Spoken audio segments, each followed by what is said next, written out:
Good morning all of you. कैसे हो आप सब? Welcome to centre of excellence. आज हम कौन सा टॉपिक करने जा रहे हैं? हमारा unit 5 surface chemistry. Surface chemistry में लास्ट वीडियो बना रहे हैं। जो टॉपिक्स हमारे रह गए थे वो सारे टॉपिक्स हम इसी वीडियो में कवर कर देंगे। तो लेट्स स्टार्ट। फर्स्ट टॉपिक क्या है? Purification of colloidal solution. तो purification of colloidal solution basically होता क्या है? जो हमारे पास कोलॉइडल सॉल्यूशन होते हैं इसमें क्या होते हैं, कई बार बहुत ज़्यादा इम्प्योरिटीज आ जाती है, थोड़ी बहुत इम्प्योरिटीज आ जाती है। तो उनको हम कैसे निकालेंगे इम्प्योरिटीज? ठीक है, फर्स्ट देखो 3 प्रोसेसेस हैं। फर्स्ट क्या है? डायलिसिस। क्या है? डायलिसिस। डायलिसिस जैसे कि हम सुनते हैं कि भाई कुछ किसी का डायलिसिस होता है, वो डायलिसिस कराने जाते हैं। तो वो प्रोसेस होता क्या है, देखो मैं एक्सप्लेन करता हूँ।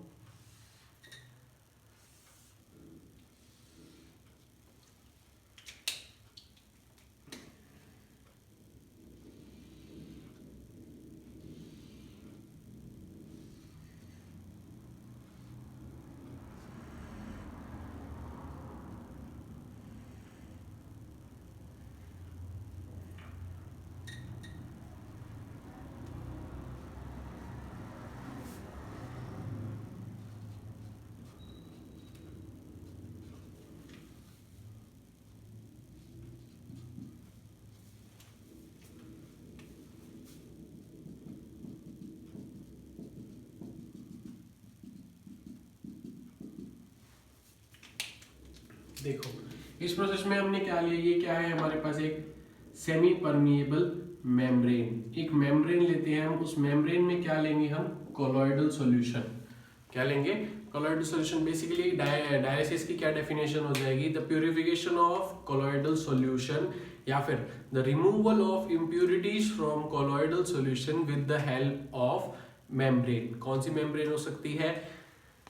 Semi permeable membrane. क्या कहते हैं हम? जैसे सेमी परमिएबल मेम्ब्रेन। और इसका नाम क्या हो सकता है? एनिमल मेम्ब्रेन भी हम इसे कह सकते हैं, सेल्यूलोज की मेम्ब्रेन भी हम इसे कह सकते हैं। ये क्या हो जाएगा? देखो हमने क्या लिया, एक सेमी परमिएबल मेम्ब्रेन ली, एक मेम्ब्रेन लिया और उसके अंदर उसको किसमें पुट कर दिया? एक बड़े से चैम्बर में, जिसमें क्या है? वाटर। एक तरफ से वाटर अंदर जा रहा है, दूसरी तरफ से वाटर क्या है? बाहर जा रहा है। यहाँ पे क्या है? वाटर। ठीक है, और इस मेम्ब्रेन के अंदर क्या पड़ा है? एक तो हमारा कोलॉइडल सॉल्यूशन, दूसरा जो हमारी थोड़ी सी क्या है? इम्प्योरिटीज प्रेजेंट है, जो जिसको हमने इसमें से निकालना है। अब कैसे करेंगे? जैसे ही फ्रेश वाटर हम एक साइड से डालेंगे और दूसरी साइड से निकालेंगे, ये मेम्ब्रेन जो है, ये मेम्ब्रेन के पोर्स का साइज सबसे बड़ा मैटर है इसमें। पोर्स का साइज इतना है कि इसमें से छोटे छोटे जो आयंस हैं, जो इम्प्यूरिटी के जो आयंस हैं, वो तो पास हो जाएंगे, बट जो कोलॉइडल सॉल्यूशन है वो पास नहीं होगा। तो जैसे ही वाटर यहाँ से फ्लो होगा, इसके अंदर से जो आयंस है वो कहाँ निकल जाएंगे? इस मेम्ब्रेन से बाहर निकल जाएंगे और अंदर क्या रह जाएगा हमारे पास? Colloidal solution. ठीक है, फॉर एग्जाम्पल अगर हम मान लें क्या इम्प्यूरिटी क्या प्रेजेंट है एज ए NaCl, तो कौन से आयंस हो गए? Na positive, Cl negative ions. तो ये आयंस इसके साथ साथ बाहर निकल जाएंगे और हमारे पास क्या रह जाएगा? Colloidal solution. तो ये प्रोसेस को क्या कहते हैं हम? डायलिसिस कहते हैं। ओके, नेक्स्ट जो है, इसके बाद इसका एक इम्पॉर्टेंट एग्जाम्पल है क्या? जिसकी किडनी, जो ऐसे जो पेशेंट्स होते हैं जिनकी किडनी क्या होती है? थोड़ी वीक होती है, फिर खराब होती है, उनको क्या करना पड़ता है? बार बार डायलिसिस कराने जाना पड़ता है। उसी वहीं पे भी क्या होते हैं? हॉस्पिटल्स में डायलिसिस रखे होते हैं। डायलिसिस में क्या होता है? वो एक तरफ से ब्लड को निकालते हैं और दूसरी तरफ से क्या करते हैं? प्योर ब्लड पेशेंट की बॉडी में सप्लाई करते हैं। वो ब्लड में क्या आ जाती हैं? इम्प्योरिटीज आ जाती हैं। यही प्रोसेस उसमें लगता है, बस वो इंस्ट्रूमेंट सेटअप उसका अलग होता है। उसमें भी क्या है? मेम्ब्रेन के थ्रू इम्प्योरिटीज ब्लड में से निकाल दी जाती हैं और जो प्योर ब्लड मिलता है उसको वापस से पेशेंट की बॉडी में चढ़ा दिया जाता है। नेक्स्ट क्या है हमारा? इलेक्ट्रोडायलिसिस।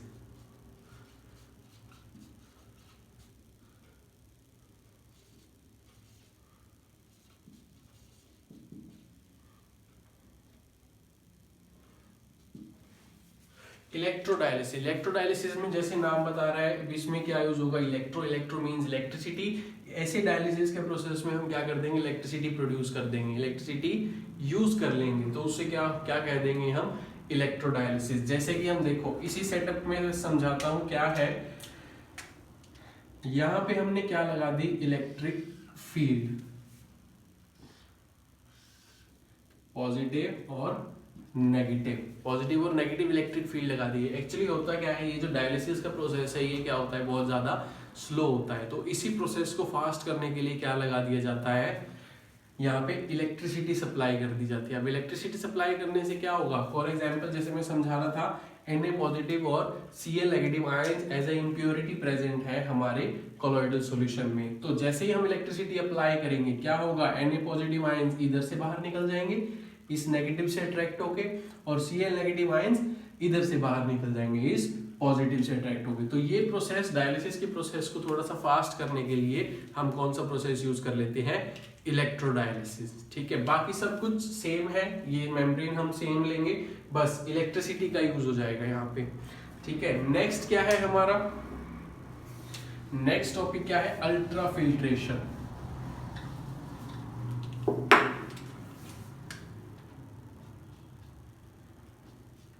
अल्ट्राफिल्ट्रेशन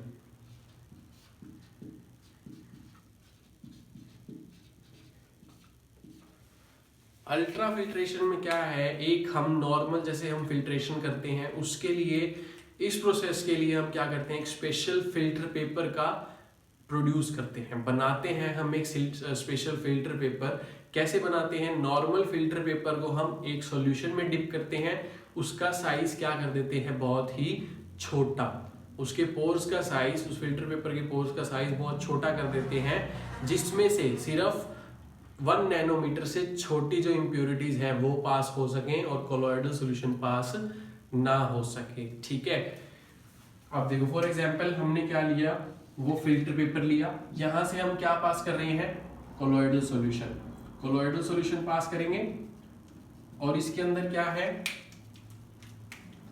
इसके अंदर क्या है, एज ए इम्प्योरिटीज प्रेजेंट है, कुछ इम्प्योरिटीज प्रेजेंट है इसमें। ठीक है, इम्प्योरिटीज,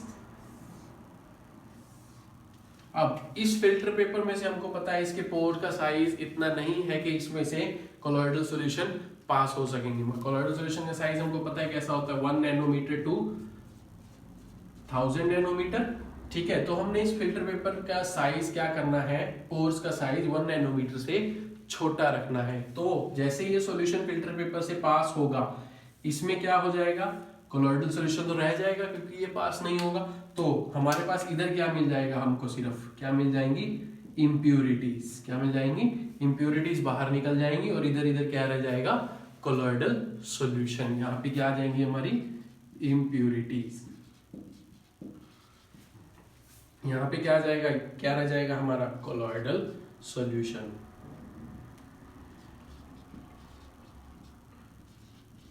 कोलॉइडल सॉल्यूशन पहले क्या है, कोलॉइडल सॉल्यूशन प्लस इम्प्योरिटीज है, पहले यहाँ पे कोलॉइडल सॉल्यूशन में इम्प्योरिटीज है, जैसे ही इसमें से पास करेंगे तो यहाँ पे क्या आ जाएंगी इम्प्योरिटीज, यहाँ पे क्या रह जाएगा हमारे पास, सिर्फ कोलॉइडल सॉल्यूशन। तो ये प्रोसेस क्या था, अल्ट्राफिल्ट्रेशन प्रोसेस। अब बात आती है कि वो जो हमने फिल्टर पेपर यूज किया, वो फिल्टर पेपर को किस सॉल्यूशन में डिप किया कि उसका साइज बहुत छोटा हो गया। क्या सॉल्यूशन होता है वो, 4% solution of nitrocellulose mixed with alcohol and ether। देखो क्या सॉल्यूशन होता है जिसमें इस फिल्टर पेपर को डिप किया जाता है, 4% solution of nitrocellulose, nitrocellulose plus alcohol plus ether, मतलब अल्कोहल और ईथर का सॉल्यूशन होता है किसका, 4% सॉल्यूशन ऑफ नाइट्रोसेल्यूलोज, अल्कोहल और ईथर में मिक्स किया जाता है। अब ये नाइट्रोसेल्यूलोज का अगर मैं फॉर्मूला बताना चाहूं तो फॉर्मूला क्या हो जाएगा, C6H7NO2 होल थ्राइस O5N। ये क्या है हमारे पास, नाइट्रोसेल्यूलोज। ये वैसे एज अ जनरल नॉलेज के लिए मैंने बताया है, ठीक है। याद करना ना करना ये तुम्हारे ऊपर डिपेंड है, ठीक है। से 6H7NO2 होल थ्राइस O5, ये क्या है हमारे पास नाइट्रो सॉल्यूशन, इसका 4% सॉल्यूशन होता है अल्कोहल और ईथर में, ठीक है। इस सॉल्यूशन में डिप करने के बाद ये जो नॉर्मल फिल्टर पेपर है ये क्या बन जाता है, अल्ट्रा फिल्टर पेपर। क्या कह देते हैं हम उस फिल्टर पेपर को, अल्ट्रा फिल्टर पेपर। और एक और चीज, ये जो प्रोसेस है ये क्या होती है, थोड़ी सी स्लो होती है, ठीक है। स्लो होने की वजह से इसको क्या करना है, फास्ट करना है। फास्ट कैसे करेंगे हम, यहां से क्या अप्लाई करते हैं, प्रेशर।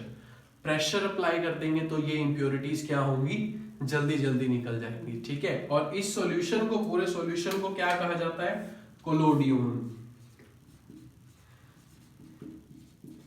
क्या सॉल्यूशन होता है ये, कोलोडियम सॉल्यूशन कहते हैं हम इसे, ठीक है।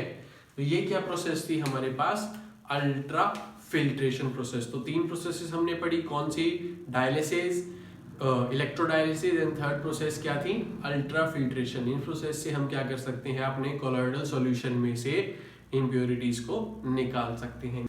नेक्स्ट हम क्या पढ़ने वाले हैं, properties of colloidal solution. First property क्या हो जाएगी कोलोइडल सॉल्यूशन की, कॉलिगेटिव प्रॉपर्टी।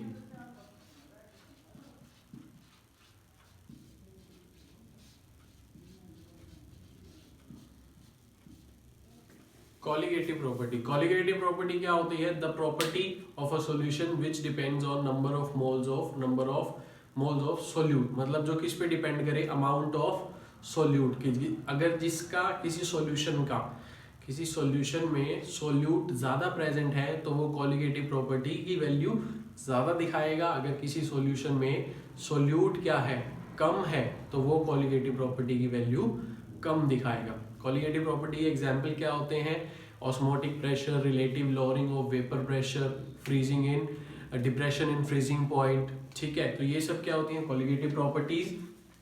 तो अगर हम ट्रू सॉल्यूशन और कोलोइडल सॉल्यूशन का कंपैरिजन करें तो ट्रू सॉल्यूशन के जो सोल्यूट का साइज होता है वो क्या होता है, छोटा होता है, पार्टिकल्स का साइज। वैसे ही एक कोलोइडल सॉल्यूशन के जो पार्टिकल्स का साइज होता है, डिस्पर्स्ड फेज का जो साइज होता है वो क्या होता है, बड़ा होता है। तो ट्रू सॉल्यूशन के पार्टिकल्स का साइज छोटा होने की वजह से उनकी कोलोइडल पार्टिकल्स की कोलोइडल प्रॉपर्टी की वैल्यू ज्यादा आती है। क्यों, क्योंकि उसमें अमाउंट ऑफ सोल्यूट ज्यादा होगा। वैसे ही कोलोइडल सॉल्यूशन में डिस्पर्स्ड फेज के पार्टिकल्स का साइज बड़ा होने की वजह से वो कम प्रेजेंट होते हैं, तो इसीलिए वो कॉलिगेटिव प्रॉपर्टी की वैल्यू कम शो करेंगे। तो ये कंसेप्ट किसका था, कॉलिगेटिव प्रॉपर्टी का। नेक्स्ट प्रॉपर्टी क्या आ जाती है, टिंडल इफेक्ट।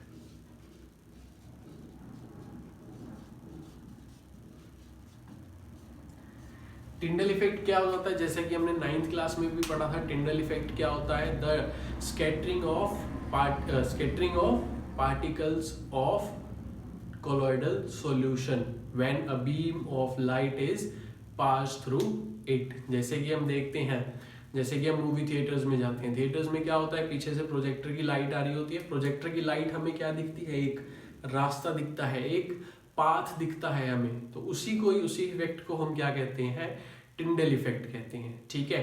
और एक और टर्म है टिंडल कोन। टिंडल कोन क्या बताते हैं, क्या होता है टिंडल कोन, जैसे वही अगर एग्जांपल लें प्रोजेक्टर का, प्रोजेक्टर में से लाइट आती है तो पहले प्रोजेक्टर इतना थोड़ा होता है, बट जो स्क्रीन पे जो लाइट पड़ती है वो क्या हो जाती है, बहुत ज्यादा बड़ी।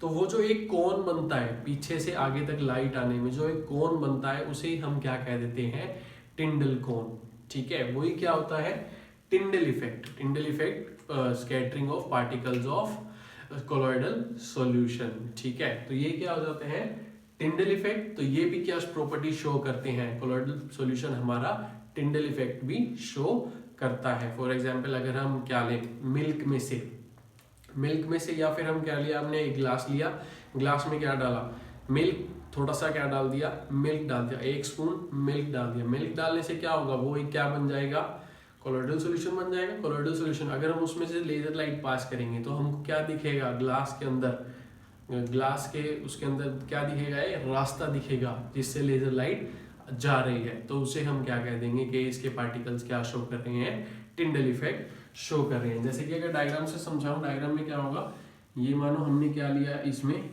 ग्लास में क्या लिया, milk,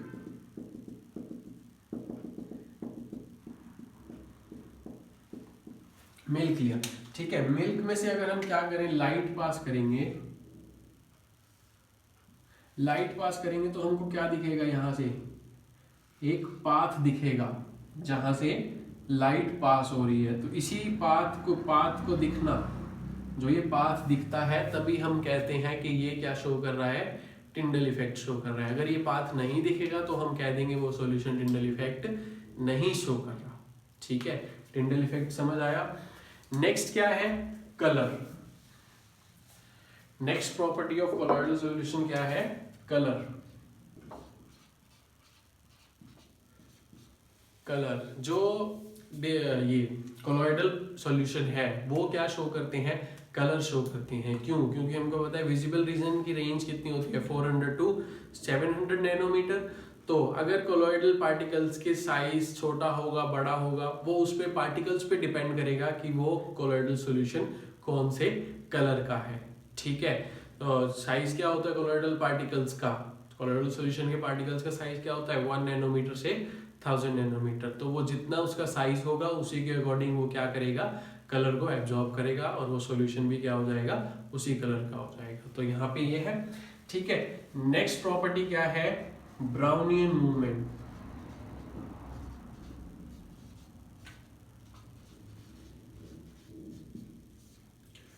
Brownian movement, Brownian movement scientist, सबसे पहले कौन से साइंटिस्ट ने देखी थी, रॉबर्ट ब्राउन। रॉबर्ट ब्राउन ने ब्राउनियन मूवमेंट देखी थी। क्या होता है ये, the continuous zigzag movement of particles of colloidal solution is known as Brownian movement. के जो पार्टिकल्स हैं कोलॉइडल सॉल्यूशन के, जो पार्टिकल्स हैं, अगर हम उन्हें कहाँ देखें, माइक्रोस्कोप के अंदर, स्ट्रॉन्ग माइक्रोस्कोप के अंदर देखें, तो वो कैसे दिखते, कॉन्टिन्यूअस जिगजैग मूवमेंट में।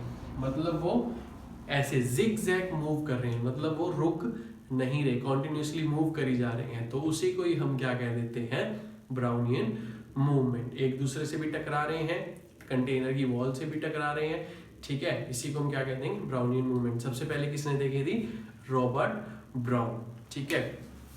नेक्स्ट प्रॉपर्टी क्या आ जाएगी,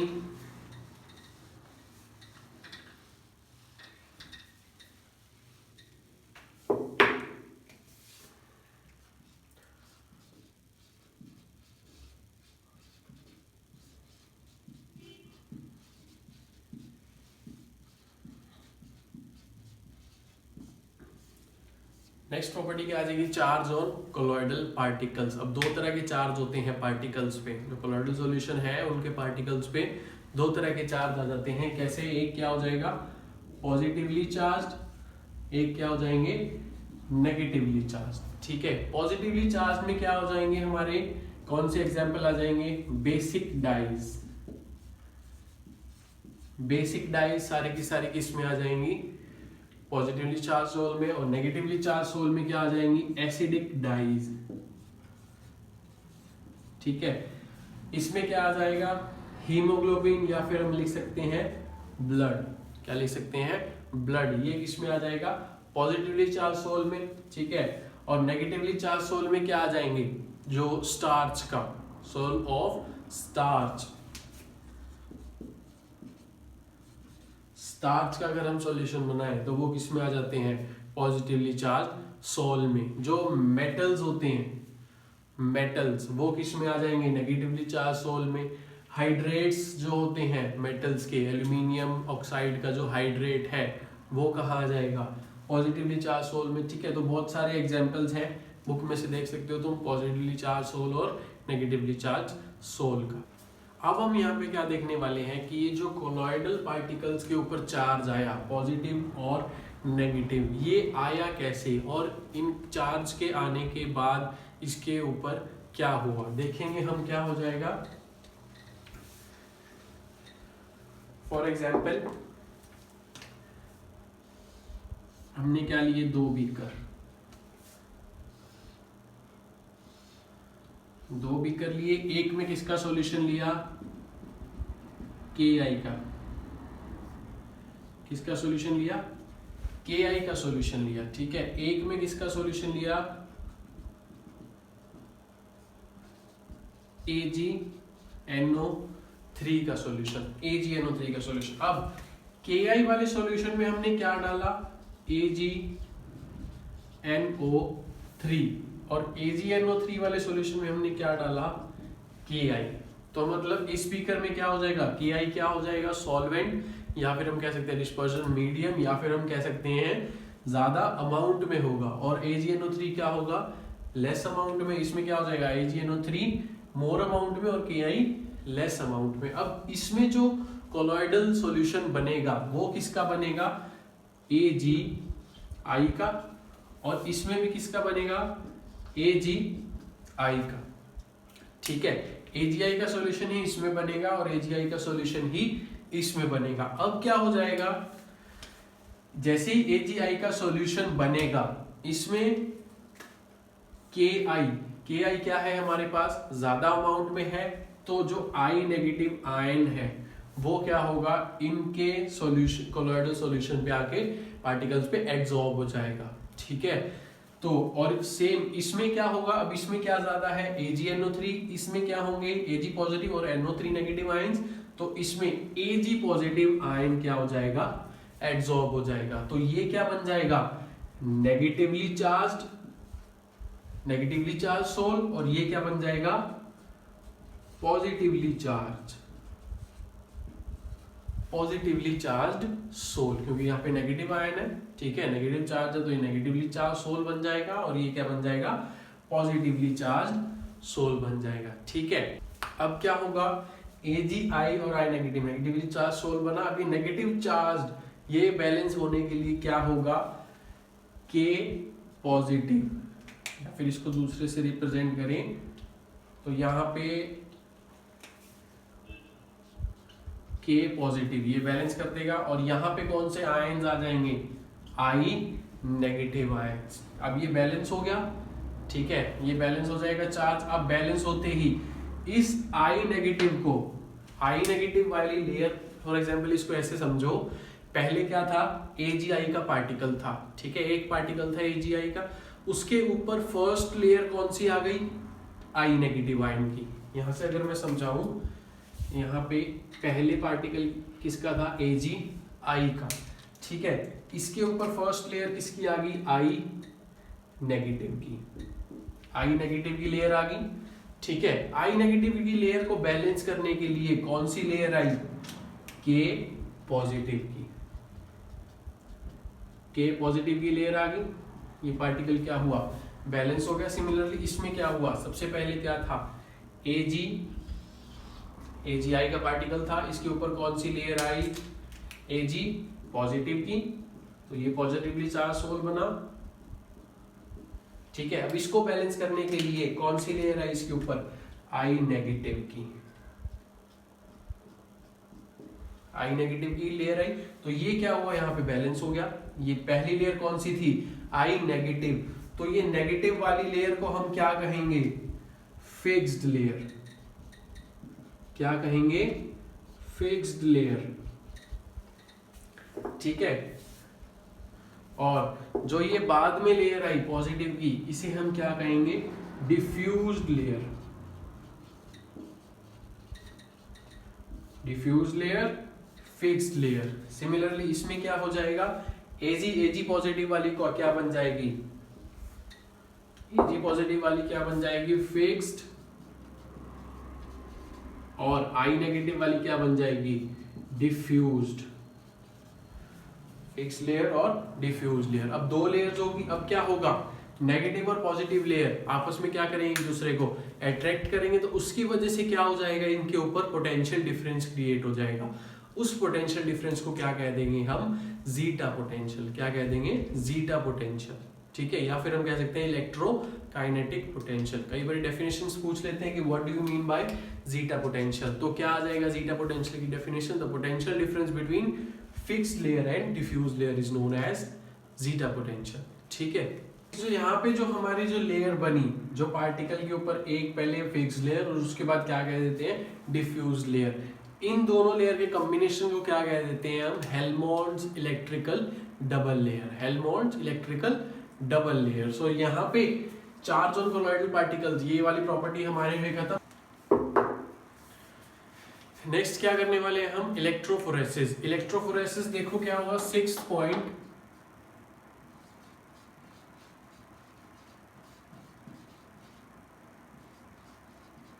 इलेक्ट्रोफोरेसिस। इलेक्ट्रोफोरेसिस में कुछ भी नहीं है, बिल्कुल सिंपल सा है। क्या लेंगे हम, एक यू ट्यूब लेंगे।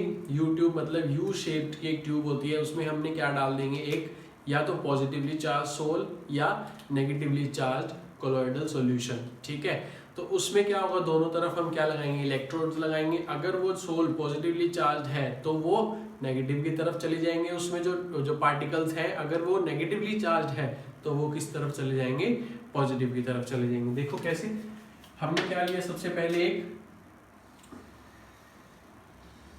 यू ट्यूब ली,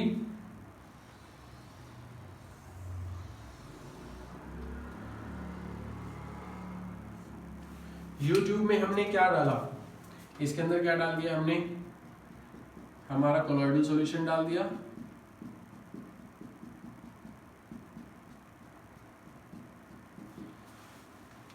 और यहां पे क्या लगा दिया हमने,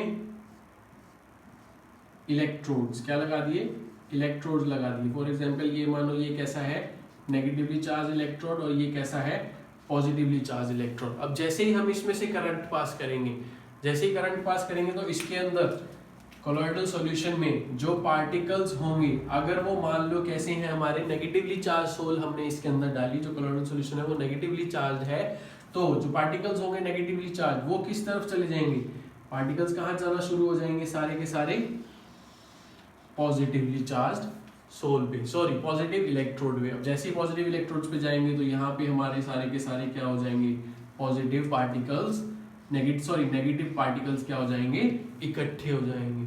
ठीक है, तो इस प्रोसेस में क्या है, इलेक्ट्रोफोरेसिस में हम इलेक्ट्रोड्स का यूज करेंगे कि किसी सोल के पार्टिकल्स को अलग करने के लिए। वैसे ही अगर हम क्या कर दें, यहां पे क्या लगा दी हमने, एक मेम्ब्रेन लगा दी। ठीक है, मेम्ब्रेन से क्या हो जाएगा, यहाँ पे हमने एक मेम्ब्रेन लगा दी। मेम्ब्रेन से जो पार्टिकल्स की मूवमेंट है वो क्या हो जाएगी, बंद हो जाएगी। मतलब ये पार्टिकल्स मूव नहीं कर पाएंगे। तो पार्टिकल्स मूव नहीं करेंगे तो जो डिस्पर्जन मीडियम है वो क्या करेगा, वो मूव करने लग जाएगा। तो उस प्रोसेस को हम क्या कह देंगे, इलेक्ट्रोऑस्मोसिस। इलेक्ट्रोऑस्मोसिस। ठीक है, वैसे हम क्या कह रहे हैं, जब ये लेयर नहीं लगी हुई थी तो इसका क्या नाम है, इलेक्ट्रोफोरेसिस। अगर हमने क्या किया, ये लेयर लगा दी, सेमी परमिएबल मेम्ब्रेन लगा दी, तो इससे पार्टिकल्स की मूवमेंट बंद हो गई, बट जो डिस्पर्जन मीडियम है वो मूव करने लग गया अपोजिटली चार्ज इलेक्ट्रोड पे, तो उसे हम क्या कह देंगे, इलेक्ट्रोऑस्मोसिस। ठीक है, यहाँ पे हमारा इलेक्ट्रोफोरेसिस खत्म हुआ। नेक्स्ट क्या है,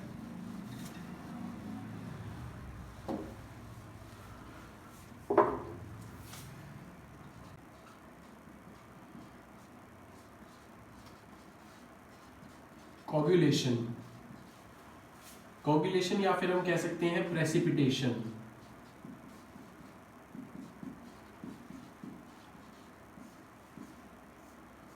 कोगुलेशन या प्रेसिपिटेशन, फॉर एग्जांपल हम स्टेबल क्या कर रहे हैं, हम एक कोलॉइड को स्टेबल कर रहे हैं। फॉर एग्जांपल जैसे हमारे पास एक नेगेटिवली चार्ज सोल है, हमें उसमें क्या करना है, पार्टिकल्स को प्रेसिपिटेट करना है। तो अगर हम उन नेगेटिवली चार्ज सोल को, जो उसका नेगेटिव चार्ज है वो खत्म कर देंगे, या फिर हम कह सकते हैं उसको न्यूट्रल कर देंगे, तो वो क्या हो जाएंगे, अपने आप प्रेसिपिटेट्स हो जाएंगे। प्रेसिपिटेट हो जाएंगे तो अपने आप क्या बन जाएंगे, उसके प्रेसिपिटेशन हो जाएगी या फिर प्रेसिपिटेट्स बन जाएंगे। तो ये हम कितनी तरह से कर सकते हैं, देखो फर्स्ट क्या है, कोगुलेशन और प्रेसिपिटेशन हम 5 तरह से कर सकते हैं। फर्स्ट क्या है, इलेक्ट्रोफोरेसिस। इलेक्ट्रोफोरेसिस अभी हमने पढ़ा, अगर वो नेगेटिवली चार्ज सोल है तो वो पॉजिटिव चार्ज पे आ जाएंगे, पॉजिटिवली चार्ज सोल है तो वो नेगेटिव चार्ज पे आ जाएंगे पार्टिकल्स। सेकंड क्या है, हम डायलिसिस। प्रोलॉन्ग डायलिसिस मींस अगर हम क्या करें, उनकी बारी बारी क्या करते रहें, डायलिसिस करते रहें, तो क्या होंगे, एक टाइम ऐसा आएगा जहाँ पे सारे के सारे जो पार्टिकल्स हैं वो रिमूव हो जाएंगे। हमारे पास क्या मिल जाएगा, सारे के सारे इलेक्ट्रोलाइट जो डिस्पर्जन उसमें कोलॉइड में जो हमारे पास हैं, सारे के सारे इलेक्ट्रोलाइट्स निकल जाएंगे और वो पार्टिकल्स क्या हो जाएंगे, अनस्टेबल हो जाएंगे। अनस्टेबल हो जाएंगे तो सेटल डाउन हो जाएंगे। नेक्स्ट क्या है, बाय एडिंग ऑफ इलेक्ट्रोलाइट। अगर कोई इलेक्ट्रोलाइट ऐड कर दे, फॉर एग्जांपल हमारे पास क्या है, नेगेटिवली चार्ज सोल है। नेगेटिवली चार्ज सोल में हमने क्या किया, एक पॉजिटिवली चार्ज सोल मिला दिया, तो वो नेगेटिव और पॉजिटिव क्या बन जाएंगे, स्टेबल हो जाएंगे। स्टेबल होते ही वो क्या हो जाएंगे, नीचे सेटल डाउन हो जाएंगे। थर्ड क्या है, बाय बॉइलिंग। अगर हम क्या कर दें, जो हमारे पास कोलॉइडल सॉल्यूशन है उसको बॉयल कर दें, तो बॉयल करने से क्या हो जाएंगे, उनके पार्टिकल्स की कोलिजन क्या हो जाएंगी, ज़्यादा हो जाएंगी। कोलॉइड करेंगे आपस में तो वो क्या हो जाएंगे, सेटल डाउन हो जाएंगे, ठीक है, कोलिजन होने से। नेक्स्ट क्या है, अगर हम दो अपोजिटली चार्ज सोल को मिक्स कर दें, by mixing two oppositely charged sols. For example एक हमारे पास नेगेटिव चार्ज सोल है, एक पॉजिटिव चार्ज सोल है, दोनों को क्या कर दिया हमने, मिक्स कर दिया। मिक्स करने से क्या हो जाएगा, दोनों का चार्जेस न्यूट्रल हो जाएगा। न्यूट्रल होने से वो क्या हो जाएंगे, सेटल डाउन, और क्या हो जाएगी उसकी प्रेसिपिटेशन या फिर कोगुलेशन। एक और रूल आता है, किस पे रूल आता है, अगर हम जो इलेक्ट्रोलाइट ऐड कर रहे हैं वो किस पे डिपेंड करेगा, कैसे डिपेंड करेगा कि कौन सा इलेक्ट्रोलाइट अच्छा होगा, कौन सा इलेक्ट्रोलाइट अच्छे से काम करेगा या नहीं करेगा। उसके लिए एक रूल दिया गया साइंटिस्ट ने, क्या रूल था, हार्डे-शुल्जे रूल।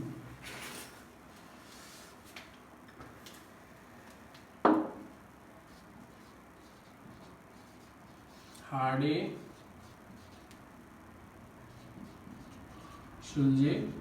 रूल।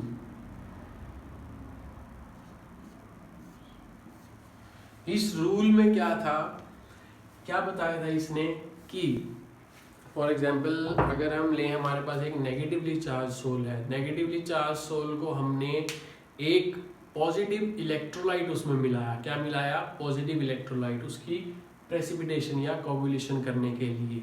तो उस पॉजिटिव इलेक्ट्रोलाइट को सबसे पहले क्या नाम दिया गया, फ्लोक्यूलेटिंग आयन। क्या नाम दिया गया, फ्लोक्यूलेटिंग आयन। तो इस रूल ने क्या बताया कि जो फ्लोक्यूलेटिंग आयन हमने मिलाया तो वो कितनी जल्दी उस कोलॉइडल सॉल्यूशन को स्टेबल कर देगा या प्रेसिपिटेशन कर देगा, उसकी जितनी ही ज्यादा उसकी क्या होगी, वैलेंसी, ठीक है। जितनी ज्यादा फ्लोक्यूलेटिंग आयन की वैलेंसी होगी उतना ही ज्यादा वो क्या करेगा, जल्दी प्रेसिपिटेशन कर देगा। फॉर एग्जाम्पल हमने एक सोल कौन सी ली, सोल कौन सी ली, नेगेटिवली चार्ज सोल ली। तो इसको स्टेबल करने के लिए या फिर हम कह सकते हैं इसको प्रेसिपिटेट करने के लिए क्या करेंगे, हम पॉजिटिवली चार्ज सोल ऐड करेंगे, ठीक है, sorry positively charge electrolyte add करेंगे। फॉर एग्जांपल हमने कौन से इलेक्ट्रोलाइट ऐड किए, Al3 पॉजिटिव, Ba2 पॉजिटिव या Na पॉजिटिव, ये 3 इलेक्ट्रोलाइट्स हैं हमारे पास, ये हम ऐड कर सकते हैं। तो इन तीनों में से कौन सा इलेक्ट्रोलाइट सबसे जल्दी इस सोल की प्रेसिपिटेशन कर देगा, क्या था इस रूल के अकॉर्डिंग, जिसकी वैलेंसी सबसे ज्यादा होगी, तो सबसे ज्यादा वैलेंसी किसकी हो जाएगी, Al3 पॉजिटिव की।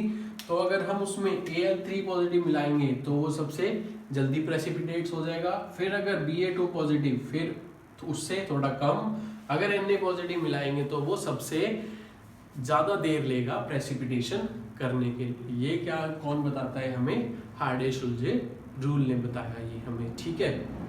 और एक बात हम समझ सकते हैं, क्या मतलब Al3 पॉजिटिव जो आयंस है वो सबसे कम मिलाना पड़ेगा, ठीक है, कम मिलाते ही वो प्रेसिपिटेट हो जाएगा। और Na पॉजिटिव सबसे ज्यादा मिलाना पड़ेगा, ज्यादा मिलाने से वो प्रेसिपिटेट होगा, ठीक है। तो यहाँ पे हमारा हार्डे-शुल्जे रूल हुआ खत्म। अब हम क्या करेंगे,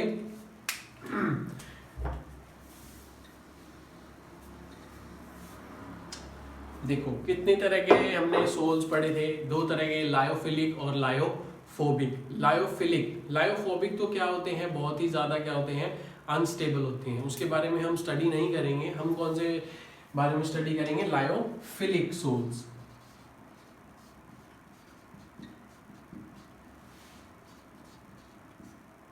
लायोफिलिक सोल्स में क्या हो जाएगा, वही हम इसको प्रेसिपिटेशन कैसे करेंगे, जैसे ही हम इसमें अपोजिटली चार्ज इलेक्ट्रोलाइट मिलाएंगे या ज़्यादा अमाउंट में मिलाएंगे तो ये जल्दी हो जाएंगे, ठीक है, कम अमाउंट में मिलाएंगे तो क्या होंगे, ये लेट हो जाएंगे। तो ये लायोफिलिक सोल्स। और एक और लायोफिलिक सोल की एप्लीकेशन है या हम कह सकते हैं इंपॉर्टेंस है कि जो ये सोल्स होते हैं इनको हम क्या कहते हैं, प्रोटेक्टिव सोल्स।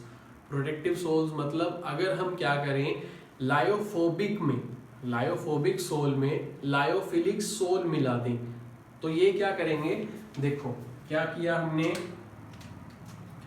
लायोफोबिक, समझ लो ये हमारे पास क्या है, लायोफोबिक सोल है। इसके अंदर हमने क्या मिलाया, लायोफिलिक सोल। तो ये जो लायोफिलिक सोल के पार्टिकल्स होंगे वो क्या बन जाएंगे, इसके आर पार आ जाएंगे, इसके चारों तरफ ऐसे अटैच हो जाएंगे, चारों तरफ अटैच हो जाएंगे। तो इसको क्या करेंगे, ये प्रोटेक्ट करेंगे। क्या करेंगे, इसको प्रोटेक्ट करेंगे। प्रोटेक्ट करेंगे इसीलिए हम क्या कहते हैं कि जो लायोफिलिक सोल्स होते हैं उनका नेचर कैसा होता है, प्रोटेक्टिव नेचर होता है उनका। मतलब वो लायोफोबिक सोल्स को अनस्टेबल होने से प्रोटेक्ट करते हैं। ठीक है, so we can say that the lyophilic sols are protective in nature. So next topic हम क्या करने वाले हैं, हमारा इमल्शंस। इमल्शंस, अगर आपको लास्ट वीडियोस याद हो, मैंने एक टेबल बनाई थी क्लासिफिकेशन में। क्लासिफिकेशन में क्या बताया था, जब डिस्पर्जन फेज और डिस्पर्जन मीडियम, डिस्पर्स्ड फेज और डिस्पर्जन मीडियम दोनों के दोनों कैसे हों, लिक्विड्स, तो जब तब जो कोलॉइड्स बनते हैं उनको हम क्या कहते हैं, इमल्शंस। देखो क्या होंगे वो emulsions,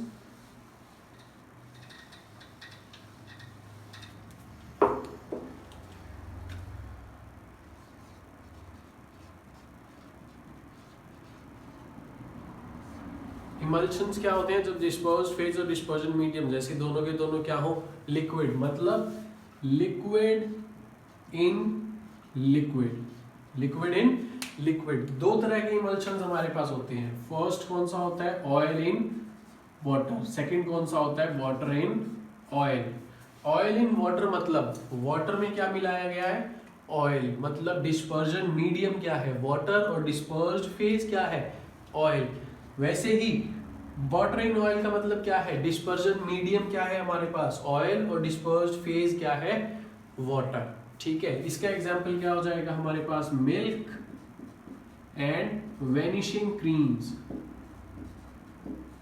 vanishing creams, vanishing creams मतलब जो हमारी स्किन क्रीम्स होती हैं, जो हम स्किन पे अप्लाई करते हैं, वो सब कहाँ पे आती हैं, वेनिशिंग क्रीम्स में। ठीक है,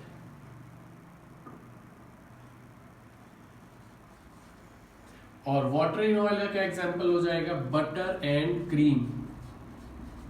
बटर एंड क्रीम, ये जो क्रीम होती है, ये हम वो जो खाने में हम क्रीम यूज करते हैं वो वाली क्रीम। तो ये क्या हो जाएंगे एग्जांपल्स। नेक्स्ट क्या है, जो ऑयल इन वाटर जो हमारे पास इमल्शन है वो क्या होता है, अनस्टेबल होता है। तो उस अनस्टेबल इमल्शन को स्टेबल करने के लिए हम कुछ एजेंट डालते हैं। एजेंट क्या कहलाते हैं, वो इमल्सिफाइंग एजेंट। जो इमल्सिफाइंग एजेंट, इसमें हम क्या डालते हैं, emulsifying agent used in oil in water emulsions क्या हो जाते हैं, वो सिंथेटिक एंड नेचुरल सोप्स हो जाते हैं। ठीक है, और अलग अलग तरह के इमल्सिफाइंग एजेंट्स आते हैं। ठीक है, वैसे ही वाटर इन ऑयल में जो इमल्शंस होते हैं, जो इनको स्टेबल करने के लिए जो इमल्शंस यूज करते हैं, वो क्या कहते हैं, heavier fatty acids. Heavier fatty acids इसमें डाली जाती हैं। ठीक है, वाटर इन ऑयल में, इनको स्टेबल करने के लिए। बाकी और प्रॉपर्टी है दोनों इमल्शंस की। इमल्शंस क्या होते हैं, ये ब्राउनियन मूवमेंट भी शो करते हैं और टिंडल इफेक्ट भी शो करते हैं। तो इमल्शंस में इतना ही है, ज्यादा डिटेल्स में हम जाएंगे नहीं।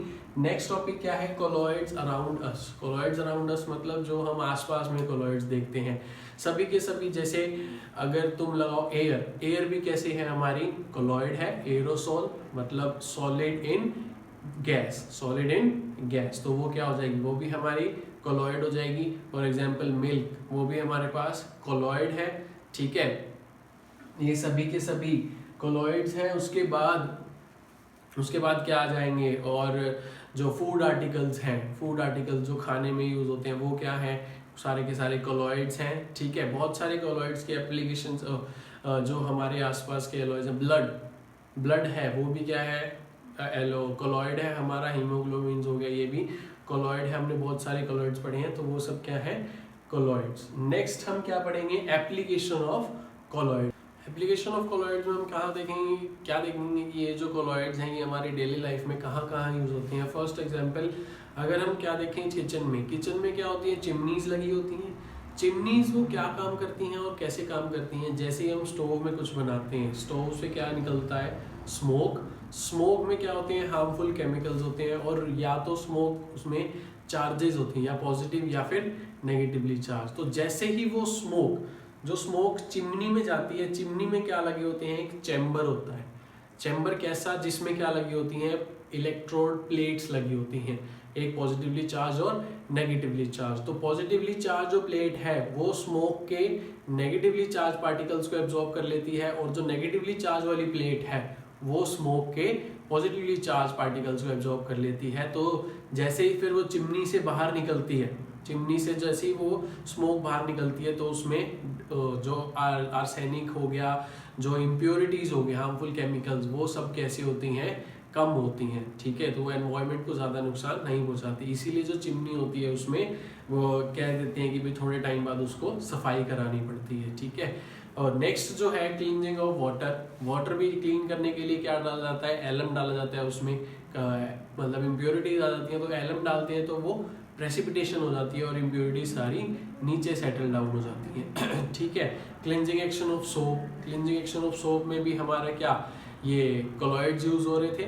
ठीक है, जो सोप मॉलिक्यूल था, जो फैट्स और डस्ट में जाके, ठीक है। उसके बाद इंडस्ट्रीज में, बहुत सारे इंडस्ट्रीज में भी ये कोलॉइड्स यूज होते हैं जो प्योरिफिकेशन के लिए। ठीक है, ऐसी ऐसी बहुत सारी एग्जांपल्स हैं, बहुत सारी एप्लीकेशंस हैं जो कोलॉइड्स की। सो यहाँ पे आज का हम आज की वीडियो चैप्टर 5 जो है, यूनिट 5 सरफेस केमिस्ट्री, वो हम खत्म करते हैं। नेक्स्ट शुरू करेंगे चैप्टर। ठीक है, अगर आज का वीडियो पसंद आया तो please like, share and don't forget to subscribe. Thank you.